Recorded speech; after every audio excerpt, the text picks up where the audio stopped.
قادری صاحب، امام و خطیب جامع مسجد قادریہ پسلنسر، لیکچرار سلطان العلوم جونیئر کالج بنجارہ ہلز، آپ سے مخاطب فرمائیں گے بعنوان اسلامی معاشرے کا زوال اور اس کا حل قرآن اور حدیث کی روشنی میں۔ میں جو حضرات اس ہال سے باہر کھڑے ہیں ان سے بھی گزارش کرتا ہوں کہ ادھر ہال میں تشریف لا لیں، سامنے کے حصے میں تشریف لا لیں۔ بہت ہی اہم موضوع کے اوپر مولانا کا خصوصی خطاب ہوگا۔ خطاب سے پہلے میں ہماری ایسوسیشن کے جوائنٹ سیکرٹری انجینئر محمد حبیب الدین صاحب سے گزارش کرتا ہوں کہ وہ مولانا کی گلپوشی کریں۔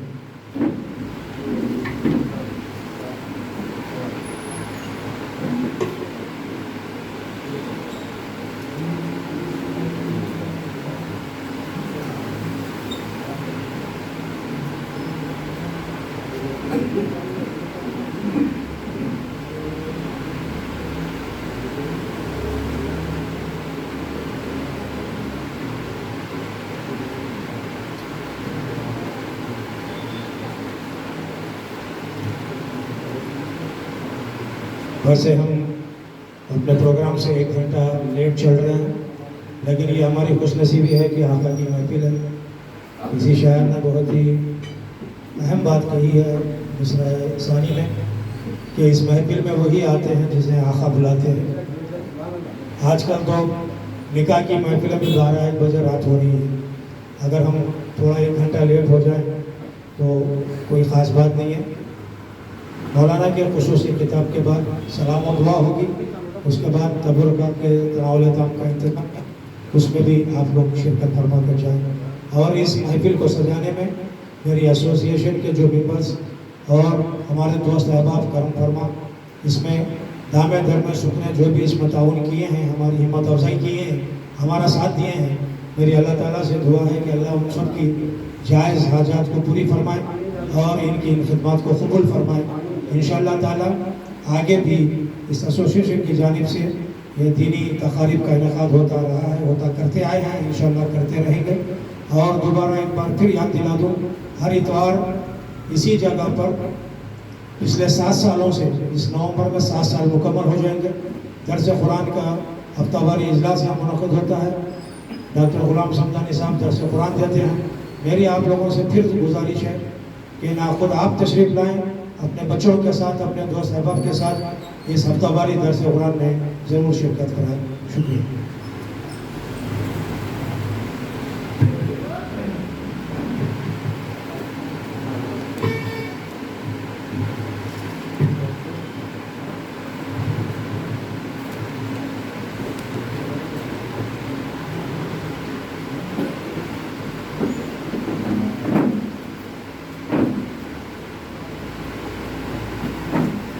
السلام علیکم ورحمۃ اللہ وبرکاتہ۔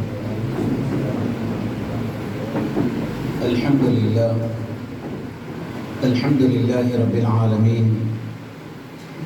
والصلاة والسلام على اشرف الانبیاء والمرسلین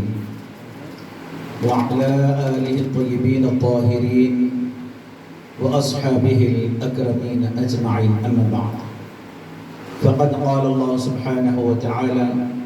في القرآن المجيد والفرقان الحميد، فأعوذ بالله من الشيطان الرجيم، بسم الله الرحمن الرحيم،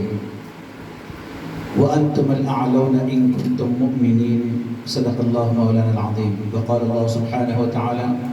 إجلالا وإكراما لحبيبه الكريم الرؤوف الرحيم، إن الله وملائكته يصلون على النبي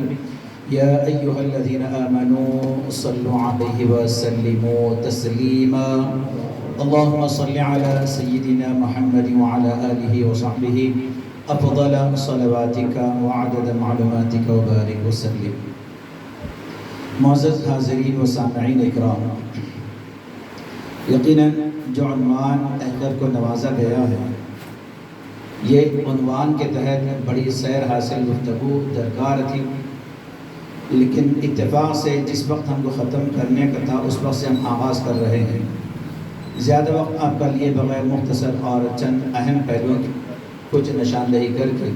کم الفاظ میں سمیٹنے کی کوشش کروں، کیونکہ یہ ماہ میلاد بھی ہے، حضور علیہ السلام کا تذکرہ ازل سے ہم سنتے آ رہے ہیں اور اسی کے متعلقات بھی دو باتیں گوشہ گزار کرنے کی سعادت حاصل کی جائے گی۔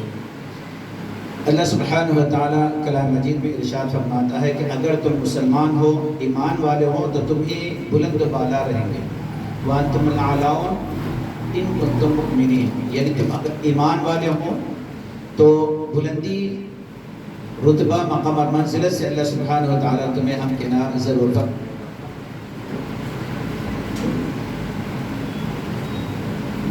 انسانی زندگی میں تین ادوار عمومی طور پر آتے ہیں۔ انسان ان تین مراحل سے گزرتا ہے۔ ایک بچپن ہوتا ہے اور تیسرا بڑھاپا ہوتا ہے۔ ان دونوں کے درمیان میں جوانی کی عمر ہوتی ہے۔ بچپن وہ ہوتا ہے کہ انسان کچھ کرنے کی صلاحیت نہیں رکھتا۔ بڑھاپا وہ ہوتا ہے کہ جس میں کچھ کرنا چاہتا ہے، حالات متقاضی نہیں ہوتے، حالات اجازت نہیں دیتے۔ جوانی کی یہی ایک عمر ہوتی ہے کہ جس کے اندر وہ جو چاہے کام کر سکتا ہے۔ اس کے لیے ضروری ہے کہ وہ اپنے جوانی کو سنبھال کر اور سدھار کر رکھے۔ یہی وجہ اور یہی سبب ہے کہ اگر ہم حضور علیہ السلام کی مکی زندگی کے ابتدائی جو لمحات تھے، یعنی جو اعلان نبوت کے بعد سے ہجرت سے پہلے تک کے جو لمحات ہیں، یہ 13 سالہ جو مکی جو دور ہے، اس میں گنے چنے کچھ افراد، 4-5 افراد کے علاوہ جتنے اصحاب رسول ہیں وہ سب کے سب جوانی کی عمر میں ہی اپنی زندگیوں میں ایمان کو قبول کر کے اور اپنے سابق دین کو ترک کر کے حضور علیہ السلام کے حقیقی اتباع کو انہوں نے قبول فرمایا تھا۔ اور جس کا ثمرہ یہ ہوا کہ اسلام جڑ پیٹ پکڑ کر مضبوط انداز کے ساتھ صرف مکہ ہی نہیں بلکہ جہاں تک یہ لوگ گئے وہاں تک اسلام کی سرحدوں کو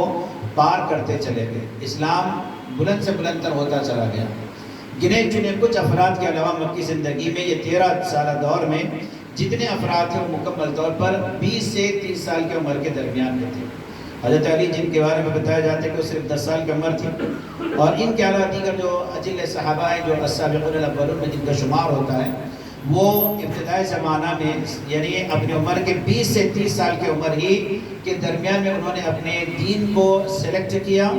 اور حضور علیہ السلام کے حقیقی تابعداری کا قلادہ اپنے گلوں میں ڈالا، اور پھر وہ اسلام کے خاطر اپنا سب کچھ کرنے کے لیے آگے بڑھ چکے۔ حاضرین محترم، یہ جو عنوان ہے بڑا طویل یا بڑی طوالت اپنے اندر رکھتا ہے، لیکن کچھ الفاظ میں سمیٹنے کی کوشش کروں۔ اگر انسان یا خاص کر مسلمان یا ایمان والے اگر اپنے گزرے ہوئے زمانے، اپنے پاس کو اگر دیکھیں، گزرے ہوئے اپنے ماضی کو دیکھیں، تو وہ کیا وجوہات تھی کہ جن کی بنا پر وہ ایسے مقامات پر جہاں کچھ ہو نہیں سکتا تھا وہاں پر انہوں نے اپنا سب کچھ کر کے اپنا لوہا منوایا، اور ہجرت کر کے جب صحابہ مدینے کی سرزمین پر آباد ہوئے، سب سے پہلا تو معرکہ رونما ہوا۔ تھے تو تعداد مٹھی بھر مسلمانوں کی 313، 1000 وہ بھی جنگجو لشکر جرار کے ساتھ سینہ سپر ہو کر لڑنا یہ عام بات نہیں تھی۔ ان کے اندر جو چیز تھی وہ ایک ہی تھی کہ وہ حضور علیہ السلام کے حقیقی تابعدار ہیں، حضور کے لب اشارے پر یا جنبش کے اشارے پر اپنا سب کچھ نچھاور کرنے کے لیے تیار تھے۔ اور آج ہم بھی حضور کے نام لیوا ہیں، وہ بھی حضور کے نام لیوا تھے۔ ہمارے یہاں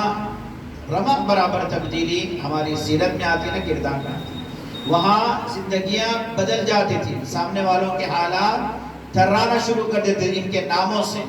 تو ذرا غور کریں کہ وہ کیسے تھے، تو حقیقی متبعین تھے۔ اور آج ہماری یہ حالت ہے کہ آج اس مقام سے ہم کو اتنے زوال تک ہم آ گئے،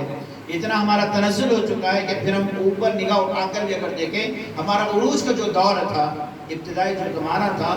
جہاں اسلام کی سرحدیں دور دور علاقوں تک جو پھیل رہی تھی، تو وہ زمانہ اور تھا اور یہ زمانہ اور ہے۔ وہ زمانے میں ہماری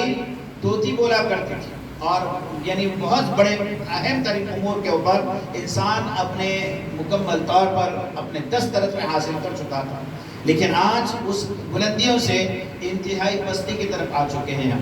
تو حاضرین محترم، میں نے ابتدائی زندگی کے جو 3 ادوار ذکر کیے ان میں سے اہم ترین جو دور ہوتا ہے، بچپن تو کچھ کام کا نہیں ہوتا، لیکن بڑھاپا بھی کسی طرح ہوتا ہے جس میں کچھ کرنے کی صلاحیت، جسم کے اندر صلاحیت باقی نہیں رہتی۔ درمیانی جو عمر ہے وہ عمومی طور پر یاد رہے، ہم اگر چاہیں تو اپنے خود کی زندگیوں کے اندر تبدیلی لا سکتے ہیں اور ایک نیا ولولہ برپا کر سکتے ہیں۔ اور اسی لیے کہا جاتا ہے کہ جو نوجوان جو نسل ہے یہ معمار قوم ہے، یعنی قوم کی اور نسلوں کی پوری ذمہ داری ان کے کندھوں پر ہے۔ یاد اگرچہ کہ نوجوان ہے لیکن یہ کل کے ذمہ داروں میں سے اور قوم کے ذمہ داروں میں سے ان کا شمار ہوتا ہے۔ تو حاضر محترم یہ بات یاد رہے نوجوان نسل کو کہ وہ اپنی زندگی اپنی سمجھ کر نہ گزاریں، بلکہ وہ یہ دیکھیں کہ اپنی زندگی اپنی نہیں ہے، وہ ایک قوم کے رہنما اور قوم کے پیشوا بننے کے لیے اللہ تعالیٰ نے ان کے اندر ایک صلاحیت معجزن کر کے رکھی، اس کا صحیح استعمال کریں۔ تو پھر وہ دن دور نہیں کہ ہمارے درمیان میں بھی صلاح الدین ایوبی کی طرح کوئی شخص پیدا ہو جائے،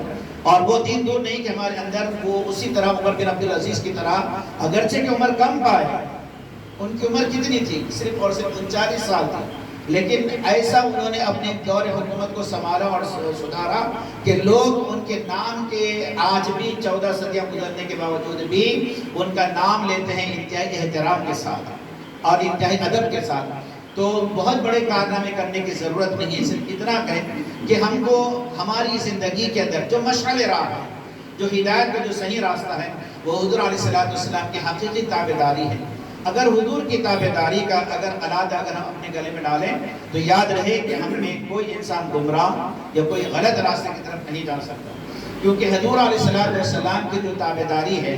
اگر ہم کم الفاظ میں اگر ذکر کریں تو یہ تو ہم حضور کے نام لیوائیں، حضور کا کلمہ پڑھنے والے ہیں، لیکن جس نے حضور علیہ السلام کی تابعداری کی، قدم بہ قدم چلنے کو اتباع کہتے ہیں، یعنی قدم کے نشانات کو فالو کر کے اس پہ چلنے کو اتباع کہتے ہیں۔ اور جنہوں نے حضور علیہ السلام کی اتباع کی لیکن نیت صحیح نہیں تھی، نیت میں فطور تھا، کب؟ ہجرت کے لمحات میں، جب حضور مکے کی سرزمین کو خیر آباد کر کے سرزمین مدینہ کی طرف رواں دواں ہوئے،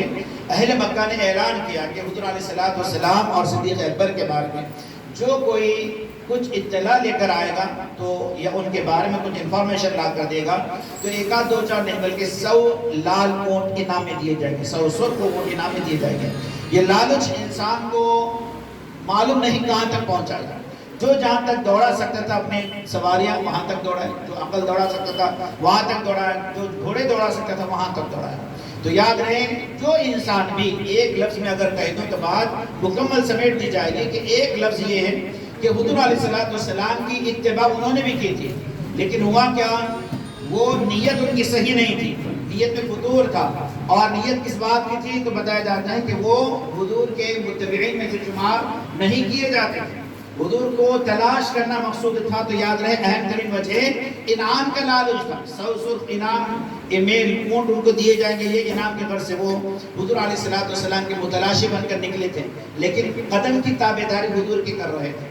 اللہ تعالیٰ کو یہ بات قطعی طور پر ناگوار ہے کہ حضور کے قدم کی بھی تابعداری ہو اور وہ ایمان کی دولت سے مالا مال نہ ہو، یہ رب ذوالجلال کو گوارا نہیں۔ ہوا کیا؟ جتنے افراد نے، تاریخ میں بتایا جاتا ہے کہ جتنے افراد نے حضور کے قدم کی نشانی کو فالو کرتے ہوئے، اتباع کرتے ہوئے جو جہاں تک جا سکتا تھا گیا، وہ جہاں تک بھی گیا خالی ہاتھ بغیر ایمان کے لوٹ کر نہیں آیا۔ اللہ تعالیٰ ان کو ایمان کی دولت سے نوازا۔ ان میں سے سراقہ بن مالک معروف ترین انسان ہے جن کا واقعہ مشہور ہے، صرف نام ذکر کر کے آگے بڑھ جاؤں۔ اور اسی طرح حضرت بریدہ اسلمی،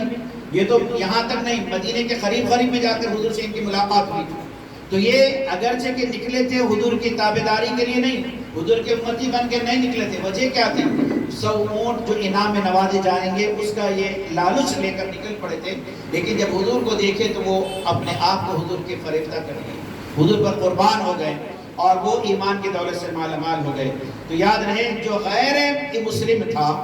جو ایمان کی دولت جس کے اندر نہیں تھی، اللہ سبحانہ و تعالیٰ حضور کے قدم کی اتباع کی برکت یہ نوازی کہ وہ واپس خالی ہاتھ نہیں لوٹا۔ جب لوٹے تو ایمان کی دولت ان سے مالا مال ہو کر لوٹے تھے۔ تو ذرا غور کریں کہ اگر کوئی حضور کا امتی ہے، حضور کا کلمہ پڑھنے والا ہے اور حقیقی متبعین میں اگر وہ اپنے آپ کو شامل کر لیں تو کیا دنیا اور آخرت کی بھلائیوں سے وہ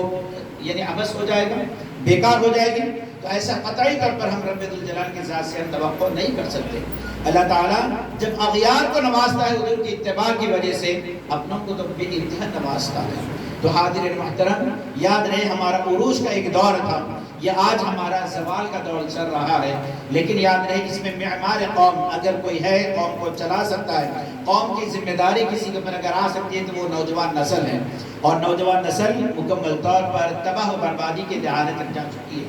اور حالات ایسے کہ بد سے بدتر ان کے لمحات ہیں، اور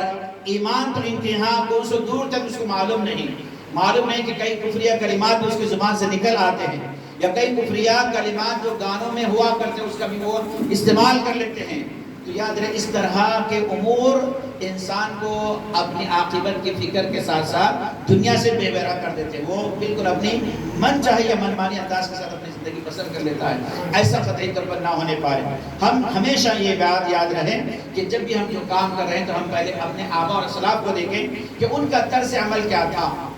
اور وہ کس طرح زندگی اپنی گزارا کرتے تھے۔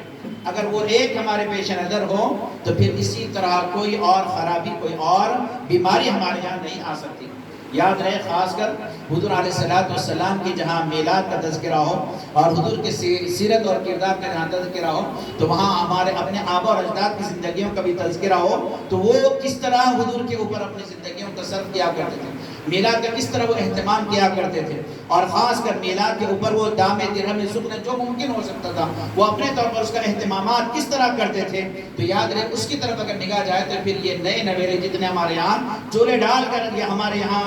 نت نئے انداز کے ساتھ جو افراد پیدا ہوتے ہیں اور اس پر جو اعتراضات کی بوچھار کرتے ہیں، تو یاد رہے یہ تمام چیزوں کا سدباب ہو سکتا ہے، لیکن یاد رہے پختگی ہمیں اپنے ایمان کے اندر ہو اور ہمارے آبا اور اجداد کا جو طریقہ کار ہے اس پر اگر پختگی ہو تو یقیناً ہمارا ایمان بھی سلامت رہ سکتا ہے، اور ساتھ ہی ساتھ ہمارا جو زوال کا جو دور چل رہا ہے وہ ہماری ترقی کے دور بھی ہو سکتا ہے۔ تو حاضر محترم نوجوان نسل سے میرا خاص کا خطاب ہے کہ وہ اپنی زندگیوں کو سدھاریں، کہ ایسا کوئی عمل نہ کریں کہ جس کی وجہ سے ان کی خود کی بھی اور ان کے پر جو منحصر ہیں افراد ان کی زندگی مکمل طور پر تہہ ہو جائے، یہ مناسب نہیں ہے۔ تو اس کے لیے کیا کرنا ہے؟ تو یاد رہے ایسے برائیاں ہمارے یہاں بالکل ہتھیلی کے ہاتھ یعنی ہتھیلی میں اور انگلیوں کے اشاروں پر ہمارے یہاں برائیاں عام سے عام تر ہو چکی ہیں اور انسان اس کو کرتے چلے جاتا ہے، لیکن آج وہ برائی نہیں ہوتی۔ تو والدین کی اپنی ذمہ داری ہے کہ وہ اپنی نونہال جو اولاد ہے بچپن سے ان کو دیکھے کہ وہ کس طرح اٹھنا بیٹھنا کی ان کی صحبت اور سنگت میں، اور اب جب جوانی کی دہلیز پر جب قدم رکھ رہے ہیں تو ایسے لمحات میں خاص کر ان کی توجہ کریں کہ وہ ان کی صحبت اور سنگت میں کیا کوئی بدعقیدہ، کیا کوئی غلط نظریہ رکھنے والا یا غلط اعمال کا مرتکب یا کوئی ان کے کردار اور کیریکٹر کو مکمل طور پر تہذیب کرنے والا، تو کیا ان کے درمیان میں تو کوئی شامل حال نہیں ہے۔ تو یاد رہے ہم یہ چاہتے ہیں کہ جس طرح ہماری اولاد مکمل طور پر دینی اعتبار سے اچھی ہو اور دنیاوی اعتبار سے بھی اچھی ہو، تو دنیاوی تو ہم خیال کر لیتے ہیں لیکن دینی اعتبار سے ہم ان کا مکمل طور پر خیال نہیں کرتے۔ آج خاص کر یہ محلہ جس کے اندر نوجوان نسل اس انداز کے ساتھ اپنی زندگی کو بسر کرتی ہے کہ سن کر میں خود تعجب کرتا ہوں۔ کچھ افراد سے میں نے اس کا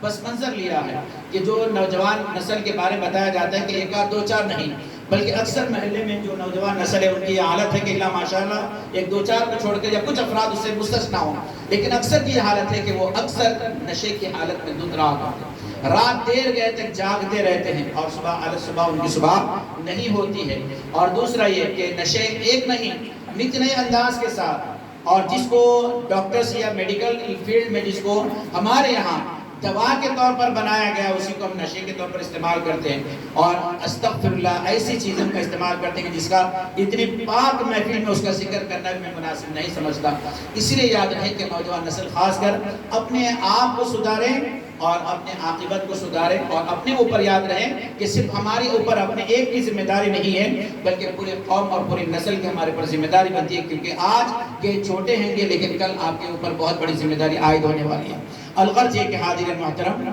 یہ عنوان بہت بڑا اور انتہائی طویل چھوٹے سے بڑے تک لے جانے کا معاملہ تھا، لیکن وقت اتنا نہیں ہے کہ اس کی طرف ہم توجہ کریں، لیکن مختصر الفاظ میں ایک دو باتیں میں نے اس کی متعلقات میں ذکر کر دی ہیں۔ اور خاص کر یاد رہے حضور علیہ السلام کی جہاں میلاد کا تذکرہ ہو تو وہاں پر ایک عقیدہ مسلمانوں کو خاص کر اس بات کا بھی رکھنا چاہیے کہ حیات النبی یعنی نبی کریم صلی اللہ تعالیٰ علیہ وآلہ وسلم کی حیات اور آپ کی زندگی کے بارے میں بھی یہ پیش نظر ہم کو عقیدے کے اندر شامل رکھنا چاہیے، کیونکہ عام انسان اگر ہے تو اس کو انتقال کے بعد کفن دفن ہونے کے بعد اس کو سپرد العہد کر دیا جاتا ہے، اور حضور علیہ السلام کے معمول اور دستورات میں کیا ہوا تو اس کا بھی تھوڑا سا ہم کو نالج میں رکھنا ضروری ہے۔ ہم اور ہیں اور حضور علیہ السلام کی ذات سب سے بالا تر ہے۔ عقائد کے اعتبار سے یاد رہے حیات نبی کا ایمان ہر انسان کو رکھنا ضروری ہے، اور اگر رمق برابر بھی اس میں اگر تبدیلی ہوگی تو یاد رہے ہمارے عاقبت برباد ہو جائے گی۔ حیات نبی کیا ہے؟ تو یاد رہے حضور علیہ السلام جس طرح صحابہ کرام کے جرمٹ میں اپنے حیات کے ساتھ جلوگر تھے، اسی طرح اپنے لحد مبارک میں اور اپنے روض مبارک میں حضور علیہ السلام اسی طرح جلوہ افروز ہیں۔ ہاں یہ اور بات ہے کہ ہماری نگاہوں سے اوجل ہے، لیکن کئی افراد ایسے ہیں کہ امت محمدیہ صلی اللہ علیہ وسلم میں جو ہر وقت اور ہر آن حضور علیہ السلام کے جلووں میں گم رہا کرتے ہیں۔ جیسا کہ ہم نے 2 دن پہلے ذکر کیا تھا، امام بصری رحمۃ اللہ علیہ بارہا حضور علیہ السلام نے ان کو اپنے خواب میں جلوگر ہو کر ان کو اپنے جلوے بکھیرے ہیں۔ ان کی مزار بتایا جاتا ہے کہ ایک مقام پر بصرہ میں ہے، یہ چوراستے بعد ان کے مزار ایک طرف ان کے سامنے ایک اور ایک بزرگ کی مزار ہے، ان کے بارے میں بتایا جاتا ہے کہ وہ ایک لمحہ بھر بھی حضور کے جلووں سے اگر اپنے آپ کو علیحدہ پائیں تو اپنی ذات کو فنا کر دیں۔ یہ اتنے بڑے لوگ ہیں کہ ہر وقت اور ہر آن حضور علیہ السلام کو اپنے یہاں پیش نظر رکھا کرتے تھے۔ تو یہ اندر ہمارا ہے کہ اگر حضور علیہ السلام ہماری طرح ہیں تو یاد رہے صحیح نہیں ہے، اور ہماری طرح مر کر مٹی میں مل چکے ہیں تو یہ عقیدہ درست نہیں ہے۔ اگر کوئی کہہ رہا ہے تو یاد رہے عقیدہ کیا ہونا چاہیے، تو بتایا گیا کہ ہم جس طرح سپرد عنایت ہونے کے بعد ہم کو مٹی میں ملنے کے بعد مٹیاں برابر ہو جاتی ہیں، لیکن حضور علیہ السلام کو جب قبر اطہر میں جب رکھا گیا، آخر لمحات تھے حضور علیہ السلام کے، تو قبر اطہر میں جو افراد اترے تھے بتایا جاتا ہے کہ حضرت علی اور حضرت عباس اور اسی طرح حضرت عبداللہ بن عباس اور حضرت حسن بن عباس، یہ 3 افراد یہ مبارک وہ لوگ ہیں کہ جن کو حضور علیہ السلام کے قبر اطہر میں اترنے کا موقع میسر ہوا۔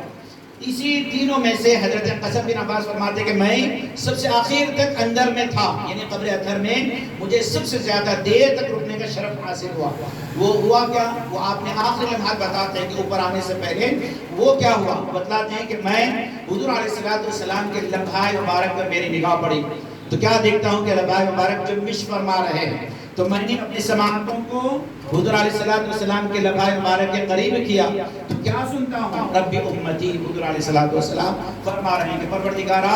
میری اس امت کی مغفرت اور بخشش فرما دے۔ ہم پڑھتے ہیں سلام میں جب پیدا ہوئے تھے تو بی بی آمنہ نے یہی فرمایا تھا کہ رب حب لی امتی کہتے ہوئے پیدا ہوئے، رب نے فرمایا کہ بخشا الصلاۃ والسلام، اور جب رخصت ہو رہے ہیں تب بھی حضور علیہ السلام کا معمول دستور کیا ہے، تو یہی ہے آخری لمحات میں تو اگر کوئی چیز فکر ہے اور کوئی چیز آپ کو پریشان کر مراحل سے گزار رہی ہے تو بس وہ یہ ہے کہ وہ اس امت کی مغفرت کی فکر ہے کہ جو قبر لحد کے اندر بھی حضور علیہ السلام کی زبان مبارک سے بھی مکمل طور پر یعنی جاری ہے۔ حاضرین محترم، حضور علیہ السلام نے خود بنفس نفیس فرمایا کہ میرا تمہارے درمیان میں رہنا بھی تمہارے لیے بہتر ہے اور میرا تمہارے درمیان سے رخصت ہو جانا یہ بھی تمہارے لیے بہتر ہے۔ صحابہ کرام نے عرض گزار یا رسول اللہ صلی اللہ علیہ وسلم ہم کو آپ کے درمیان میں رہنا، یعنی آپ ہمارے درمیان میں ہیں، یہ تو ہم کو پتا ہے، کیوں؟ اس سے ہم بہت سارے فوائد آپ سے حاصل کرتے ہیں، آپ کے روح زیبا کا دیدار کرتے ہیں اور احادیث سنتے ہیں، رب کا فرمان آپ سے سنتے ہیں، دین تعلیم مذہب کیا ہے سب ایک ایک چیز ہم آپ کو سنتے ہیں، لیکن آپ کا بظاہر مثال کر جانا یہ کیسے ہمارے لیے بہتر ہے؟ تو حضور علیہ السلام نے فرمایا کہ تمہارے اعمال رب کے جناب میں جانے سے پہلے میری بارگاہ پیش ہوتے ہیں، اور اگر نیک ہو اچھے ہو تو میں خوش ہوتا ہوں تمہارے اعمال کو دیکھ کر، اور اگر تمہارے اعمال صحیح نہیں ہو تو پھر رب کے جناب میں تمہارے لیے استغفار کی جاتی ہے۔ تو ذرا غور کریں کہ دنیا میں اگر کوئی انسان چلا جائے تو کیا جائیداد کی کوئی فائل اس کے سامنے پیش کی جاتی ہے یا کوئی مسئلہ اس کے سامنے پیش کی جاتی ہے ڈیڈ باڈی کے سامنے؟ ایسا قطعی طور پر ہم انسانوں میں تو نہیں ہوتا، لیکن حضور علیہ السلام خود بنفس نفیس اپنے لیے فرماتے ہیں کہ عام انسان اور ہے، وہاں جسم سے روح جب پرواز کر گئی تو اس کا جسم کا کوئی رشتہ تعلق برقرار نہیں ہے، لیکن اللہ سبحانہ و تعالیٰ نے حضور علیہ السلام کا جو رشتہ آپ کے جسد مبارک سے جو رکھا ہے وہ آنے والے پل بھر کے لیے بھی وہ جدا نہیں ہوتا۔ یاد رہے ایک آیت ہے جیسا کہ معروف ترین ہر انسان پڑھتا ہے اور اس کو کہہ کر ہمارے یہاں اس کو دلیل بھی بنایا جاتا ہے کہ کل نفس ذائقۃ الموت، ہر نفس کو ہر جاندار کو موت کا مزہ چکھنا ہے، لیکن کتنا چکنا کس کو کہتے ہیں ہمارے یہاں؟ آپ کے ہاتھ میں اگر کوئی چیز ڈالی جائے چکنا کس کو کہتے ہیں؟ ہم تو پکاتے نہیں، لیکن جو پکانے والے ہیں وہ جانتے ہیں اچھے انداز سے، کم ہم پکانے والوں کو دیکھے تو ہیں گھر میں اگر سالن بن رہا ہے تو چکنا کس کو کہتے ہیں آپ ذرا غور کر لیں. سالن بن رہا ہے اور اس میں نمک مرچی وغیرہ جو کچھ مسالہ جات اگر اس کو دیکھنا ہے تو کیا کرتی ہیں ہماری خواتین؟ اس کا تھوڑا سا حصہ لے کر یہاں کنارے پر لگاتی ہیں اور اس کو اپنی زبان کے کنارے پر رکھ کر پورا ذائقہ دیکھ لیتی ہے. نمک مرچی مسالہ جات سب کچھ معلوم ہو جاتا ہے اس کا تھوڑا سا حصہ چکنے سے. اور پورے کا پورا نکال کر تناول نہیں کیا جاتا، کھایا نہیں جاتا، صرف تھوڑا سا حصہ بس ہم ٹچ کریں ہتھیلی پر اور اس کو زبان کا کنارہ لگا اور بس پورا مزہ انسان کو معلوم ہو جاتا ہے کہ کیا کیا چیز اس میں شامل حال ہے. تو ذرا غور کریں، رب نے فرمایا یقیناً یہ برحق ہے اور فرمایا کہ کل نفس ذائقۃ الموت، ہر جاندار کو موت کا مزہ تو یقیناً چکھنا ہے. چکھنا کس کو کہتے ہیں؟ جو حلق کے نیچے نہ اترے، صرف زبان کے کنارے پر جس کا مزہ معلوم ہو جائے اس کو کہتے ہیں چکھنا. اتنا تو حضور علیہ السلام نے بھی کیا اور بس آپ کے روح جسم مبارک سے نکلی، لیکن کوئی اور جسم رب الجلال نے حضور علیہ السلام کے روح مبارک کو رکھنے کے لیے کوئی اور جسم نہیں بنایا. یاد رہے حضرت محدث دکن علیہ رحمت الرضوان فرماتے ہیں آپ کی معنی اس کتاب کے اندر کہ ہر انسان کے لیے اللہ تعالیٰ نے 2 جسم بنائے ہیں. ایک تو یہ جسم ہے جس میں ہماری پوری جسامت ہے، اور جب جسم سے جب روح پرواز کر جاتی ہے تو اسی کے ساتھ ایک اور جسم ہوتا ہے جس کے اندر روح کو منتقل کر دیا جاتا ہے عالم برزخ میں. یہ یہاں سے نکل کر اس عالم میں اس روح یعنی ہماری روح کو اس جسم کے اندر منتقل کر دیا جاتا ہے. لیکن حضور علیہ السلام کے لیے اللہ تعالیٰ نے کوئی اور جسم بنایا ہی نہیں جو آپ کے روح کو کسی اور جگہ پر منتقل کیا جائے، بلکہ اسی روح کو جب لے جایا گیا پورے ہر مقام پر تو کوئی چیز ایسی نہیں تھی کائنات زمین میں یا آسمان میں جو روح محمد صلی اللہ علیہ وسلم کو سنبھال سکے یا برداشت کر سکے یا تاب لا سکے. رب الجلال نے امر فرمایا فرشتوں کو جہاں سے لائے وہیں پر دوبارہ مراجعات کر دی جائے اور لہد مبارک میں آپ کے جسم مبارک کے اندر مکمل طور پر واپس کر دی گئی ہے آپ کے روح مبارک. اور یاد رہے یہ ہمارا عقیدہ ہے اور علماء اکرام نے بتلایا ہے کہ جب کبھی ہم وہاں پہنچتے ہیں مواجہ شریف کے پاس، اگر کسی کو مقدرات میں اللہ تعالیٰ نے نواز دیا ہے تو جب ہم وہاں پر سلام عرض کرتے ہیں صلاۃ والسلام، حضور علیہ السلام بالراست ہمارے سلام کا جواب بھی دیتے ہیں. بالراست ہمارے سلام کا جواب بھی دیتے ہیں. یہ اور بات ہے کہ ہمارے گناہوں کی کثافت کی وجہ سے ہم کو نہ وہ محسوس ہوتا ہے، نہ جواب محسوس ہوتا ہے، نہ سوال محسوس ہوتا ہے. لیکن یاد رہے سن 555 ہجری میں حضور علیہ السلام کے آل اور اولاد سے ایک صحابی یا ایک فرد بشر جن کا نام سید احمد کبیر رفاعی رحمۃ اللہ علیہ ہیں، وہ رہتے تھے ایک اور مقام پر، عراق کے ایک مقام پر رہتے تھے. جب وہ اس سال 555 ہجری میں حضور کی بارگاہ میں جب پہنچے تو کیا عرض کرتے ہیں یا رسول اللہ صلی اللہ علیہ وسلم، وہ اہل بیت سے اور عرض کرتے ہیں یا رسول اللہ میں جب اپنے مقام پر تھا تو میں اپنے روح کو آپ کے یہاں بھیجا کرتا تھا صلاۃ و سلام عرض کرنے کے لیے. اب میں بنفس نفیس آپ کے بارگاہ میں حاضر ہوں اور آپ سے میں التجا کرتا ہوں کہ آپ اپنا نورانی مبارک دست مبارک باہر نکالیں اور مجھے شرف بوسہ دینے یعنی مجھے اس کو چومنے کا آپ مجھے شرف عطا فرمائے. ہوا کیا؟ قبر اطہر سے حضور علیہ السلام نے اپنا مبارک دست مبارک نکالا اور حضرت امام سید احمد کبیر رفاعی رحمۃ اللہ علیہ نے حضور کے دست مبارک کو بوسہ دیا. کب؟ 555 ہجری میں. ایک آدھ دو چار نہیں بلکہ ہزاروں کی تعداد میں جتنا مجمع وہاں پر حاضر بارگاہ رسالت تھا تمام نے حضور علیہ السلام کے دست مبارک کی زیارت بھی کی اور انہی میں حضرت شیخ عبد القادر جیلانی رضی اللہ تعالیٰ عنہ کا بھی انہی میں شمار ہوتا ہے. تو آج بھی وہاں سے خیرات بٹتی ہے، دیتے کتنا ہے وہ نہیں معلوم، لیکن ہر ایک کو اس کے اپنی سکت کے اعتبار سے نوازتے ہیں. یاد رہے ایک صاحب حضور علیہ السلام کے بارگاہ میں حاضر ہوئے اور حاضر ہو کر انہوں نے ایک معروضہ کیا یا رسول اللہ میں فاقہ ہے میرا، یعنی میں کھانے کے لیے کچھ نہیں ہے، میں مسافر تھا آیا ہوں آپ کے بارگاہ میں حاضر ہوا ہوں، میرا فاقہ چل رہا ہے یعنی کوئی چیز میرے پاس میسر نہیں ہے، وہاں کسی اور کے سامنے دست سوال کی دراز نہیں کرنا چاہتا. وہ چلے گئے آرام کرنے لگے. ہوا کیا؟ حضور علیہ السلام نے خواب میں ان کو روٹی عنایت فرما دی. خواب میں ہی وہ آدھی روٹی کو تناول کر لیے اور نیند سے جب بیدار ہوئے تو ہاتھ میں آدھی روٹی موجود ہے. تو وہ کھلاتے بھی ہیں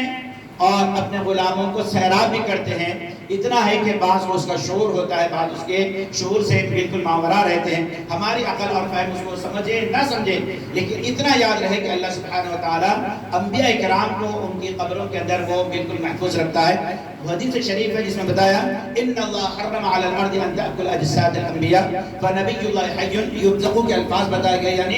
انبیاء کرام کو اللہ سبحانہ و تعالیٰ نے اپنے لہدوں میں کیسا رکھتا ہے، تو بتایا کہ اللہ نے زمین پر حرام گردان دیا ہے کہ وہ انبیاء کے جسم کو رمق برابر بھی تکلیف پہنچائے، ان کو کھا جائے، ان کو یعنی زمین کو اجازت نہیں ہے۔ اب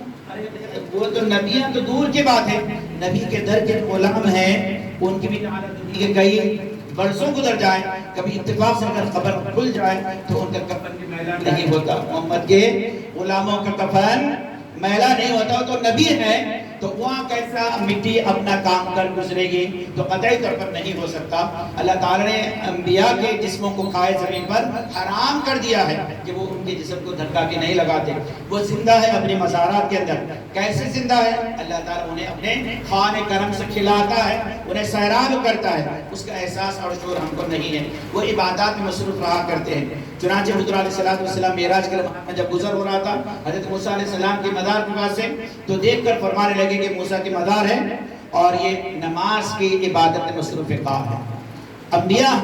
اللہ تعالیٰ ان کو اپنے قبروں کے اندر جسم کے ساتھ صحیح سلامت رکھتا ہے، اس کا احساس ہم کو نہیں ہے۔ یاد رہے انبیاء کی بات اور ہے، یہ تو سید الانبیاء ہیں اور سید الاولین والآخرین ہیں، جن کے سبب کائنات کو اللہ تعالیٰ نے عدم سے وجود بخشا، ان کے لیے کائنات کے ہر وہ چیز کو رب ذوالجلال مسخر کیا۔ تو اب ذرا غور کریں کہ ان کا حضور علیہ السلام کا رتبہ مقام منزلت کیا ہے۔ اسی طرح اپنے لہد مبارک میں جس طرح صحابہ کرام کی جھرمٹ میں ہوا کرتے تھے، اللہ سبحانہ و تعالیٰ سے دعا کرتا ہوں کہ پروردگارہ ہمیں مکمل طور پر حضور علیہ السلام کے حقیقی اتباع مولا میں سرفراز فرما۔ پروردگارہ عشق رسول کی لازوال نعمت سے